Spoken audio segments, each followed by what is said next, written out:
Di antara ribuan batu nisan yang berjajar rapi di Arlington National Cemetery, ada satu makam yang menyimpan rahasia kelam. Sebuah peringatan abadi tentang kekuatan atom yang salah arah. Makam ini terlihat biasa saja, seperti makam pahlawan lainnya. Namun, di bawah tanahnya, tersembunyi sebuah peti mati yang tidak boleh dan tidak bisa dibuka sembarangan. Bukan karena menyimpan rahasia negara atau harta karun terpendam, melainkan karena jenazah di dalamnya masih memancarkan radiasi. Ini adalah tempat peristirahatan terakhir Richard LaRoy McKinley, seorang prajurit muda yang menjadi korban dari kecelakaan nuklir paling mematikan dalam sejarah Amerika Serikat. Kisahnya adalah sebuah tragedi yang terkubur dalam-dalam, dilindungi oleh lapisan timbal dan beton. Sebuah pengingat bisu tentang harga yang harus dibayar saat manusia bermain dengan kekuatan yang tak terlihat. Kisah ini membawa kita kembali ke tanggal 3 Januari tahun 1961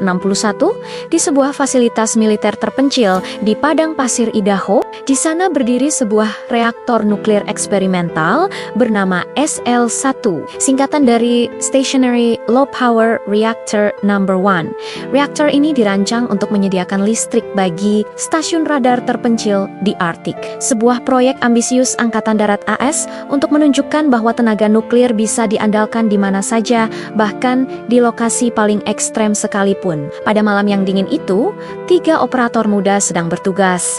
Richard McKinley, John Burns, dan Richard Lake. Tugas mereka adalah melakukan prosedur pemeliharaan rutin, sebuah pekerjaan yang sudah sering mereka lakukan. Namun, malam itu, sesuatu yang mengerikan terjadi. Dalam sekejap mata, reaktor SL-1 yang seharusnya stabil tiba-tiba meledak dengan kekuatan dahsyat. Ledakan ini bukan ledakan nuklir seperti bom atom, melainkan ledakan uap yang dipicu oleh pelepasan energi nuklir yang tak terkendali. Dalam waktu kurang dari 4 milidetik, reaktor tersebut menghasilkan energi setara 20 gigawatt, sebuah lonjakan daya yang luar biasa besar. Kekuatan ledakan itu begitu kuat hingga mengangkat seluruh reaktor seberat 12 ton ke udara setinggi 9 kaki sebelum jatuh kembali. Atap bangunan hancur dan puing-puing radioaktif tersebar ke seluruh area. Ketiga operator yang berada di dekat reaktor tidak punya kesempatan untuk melarikan diri. Mereka tewas seketika. Tim penyelamat yang tiba di lokasi kejadian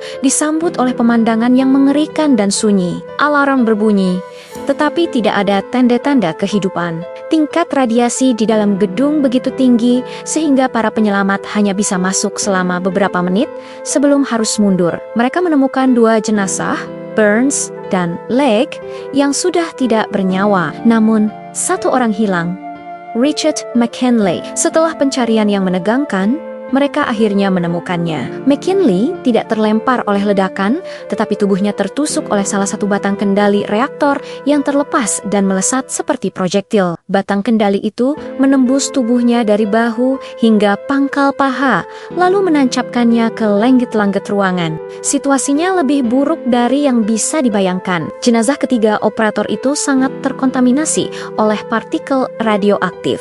Tingkat radiasi yang dipancarkan dari tubuh mereka begitu tinggi sehingga berbahaya bagi siapapun yang mendekat. Para ilmuwan dan petugas medis menghadapi dilema yang belum pernah terjadi sebelumnya. Bagaimana cara menangani jenazah yang secara harfiah telah menjadi sumber radiasi? Membakar mereka akan melepaskan partikel radioaktif ke udara, mencemari lingkungan. Membersihkan mereka mustahil dilakukan. Setiap sentuhan bisa berakibat fatal. Jenazah McKinley khususnya menjadi yang paling berbahaya karena batang kendali yang menancap di tubuhnya adalah bagian dari inti reaktor itu sendiri. Dia ibarat spons yang telah menyerap radiasi dalam dosis yang mematikan. Untuk mengevakuasi jenazah McKinley dari langit-langit, tim penyelamat harus bekerja secara bergiliran. Masing-masing hanya boleh berada di ruangan selama 65 detik untuk membatasi paparan radiasi. Mereka menggunakan derek dan jaring untuk menurunkan tubuhnya dengan hati-hati. Selama proses ini, para petugas medis menyadari bahwa mereka tidak bisa melakukan otopsi atau persiapan pemakaman seperti biasa. Tubuh McKinley terlalu panas secara radiologis. Para ilmuwan saat itu memperkirakan bahwa siapapun yang berada di dekat jenazahnya tanpa pelindung selama 1 jam akan menerima dosis radiasi yang mematikan. Ini adalah sebuah masalah yang belum pernah ada solusinya dalam buku medis manapun. Setelah berhari-hari berdiskusi, pihak militer dan Komisi Energi Energi Atom akhirnya memutuskan prosedur pemakaman yang sangat tidak biasa. Jenazah McKinley harus diisolasi dari dunia luar selamanya. Pertama, bagian tubuhnya yang paling radioaktif, terutama area di sekitar batang kendali yang menancap, diamputasi dan dikubur secara terpisah sebagai limbah radioaktif di Idaho. Sisa tubuhnya kemudian ditempatkan di dalam peti mati standar. Namun, peti itu tidak cukup. Peti tersebut kemudian dilapisi dengan lembaran timbal tebal, logam yang dikenal mampu menahan radiasi. Setelah itu, peti dimasukkan ke dalam kantong vinil yang disegel rapat, lalu ditempatkan di dalam sebuah kubah pemakaman logam yang juga disegel. Namun, perlindungan itu masih belum dianggap cukup. Kubah logam itu kemudian dimasukkan lagi ke dalam peti kayu besar yang diisi dengan beton. Lapisan demi lapisan pelindung ini dirancang untuk memastikan bahwa radiasi dari jenazah McKinley tidak akan pernah bisa bocor dan membahayakan lingkungan atau orang-orang di sekitarnya. Akhirnya, pada tanggal 25 Januari tahun 1961, lebih dari 3 minggu setelah kecelakaan itu, peti mati berlapis-lapis itu diterbangkan ke Arlington National Cemetery untuk dimakamkan. Proses pemakamannya pun dilakukan dengan sangat hati-hati. Lubang kuburnya digali lebih dalam dari biasanya. Dan setelah peti dimasukkan, lubang itu ditutup dengan lapisan beton setebal 2 kaki sebelum ditimbun dengan tanah. Di atas makam itu, didirikan sebuah batu nisan sederhana, sama seperti ribuan lainnya di Arlington. Tertulis nama Richard Leroy McKinley, tanggal lahir, dan tanggal kematiannya. Tidak ada petunjuk apapun tentang kisah mengerikan di baliknya, atau sifat berbahaya dari apa yang terkubur di bawahnya. Makam ini terletak di seksi 31, plot ke-472. Namun, dalam catatan resmi Arlington National Cemetery, ada sebuah anotasi khusus untuk plot ini. Sebuah peringatan tegas yang berbunyi, korban ledakan reaktor nuklir. Jenazahnya mengandung isotop radioaktif, jangan dipindahkan tanpa persetujuan dari Komisi Energi Atom. Ini menjadikannya satu-satunya makam di Arlington dan mungkin di seluruh Amerika yang secara resmi diberi label sebagai makam radioaktif. Selama lebih dari 60 tahun, makam McKinley berdiri dalam kesunyian. Tidak ada bunga, tidak ada kunjungan keluarga yang tercatat. Batu nisannya yang sederhana seolah menyembunyikan tragedi besar di baliknya. Waktu paruh dari isotop radioaktif utama yang mencemari tubuhnya, seperti yttrium-91, diperkirakan sekitar 58 hari. Sementara yang lain seperti strontium-90 memiliki waktu paruh sekitar 29 tahun. Artinya, seiring berjalannya waktu, tingkat radiasi dari jenazahnya terus menurun. Para ilmuwan modern memperkirakan bahwa setelah lebih dari setengah abad, jenazahnya mungkin sudah tidak lagi berbahaya. Namun, peringatan resmi itu tidak pernah dicabut. Makam itu tetap disegel. Sebuah kapsul waktu dari era Perang Dingin, Keselowcon SL-1 menjadi pelajaran pahit